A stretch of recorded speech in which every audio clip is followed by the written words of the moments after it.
ராமதாசனுடைய அழுத்தம் ஜெயலலிதா வழியாக எங்க போச்சு? ஜனாதிபதி வரை போச்சு. காரணம், இந்த வன்னியர் வாக்குகளை தன்னை விட்டு இழந்து விடக்கூடாது என்கின்ற ஒரு பெரிய அழுத்தத்தை உருவாக்கியவர் யாரு? ராமதாஸ் அவர்கள்.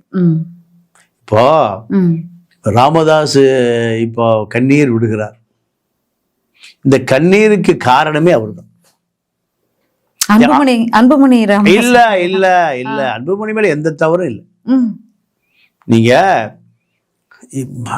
அவர் போன கிராமம் பூரா சத்தியம் பண்றார், நானும் என் குடும்பம் அரசியலுக்கே வரமாட்டோம், பக்கமே என்னுடைய கால் சட்டமன்றத்துக்கோ நாடாளுமன்றத்துக்கோ என்னுடைய பாதமே படாதுங்கிறார். இல்ல, கடைசி வரைக்கும் அத செய்து காட்டிட்டார்ல. அவர் எந்த பதவிக்கும் வராம குடும்பமே சொல்றாரு. இப்போ அவர் வரலமா, அவர் மகன் அவர் வருவோம். இல்ல இல்ல, அவர் சொன்ன ஒரு சத்தியத்தை காப்பாத்திருக்காரு. இல்ல இல்ல, காப்பாத்தவே இல்ல. அதான் மகன் வரலாமா? சொல்லுங்க, கல்யாண வீட்டுக்கு நான் வரமாட்டேயா, என் மகன் வருவாயா? இது என்ன கருணாநிதி பாலிடிக்ஸா இருக்கு? கருணாநிதி சொல்றத போல இருக்கு.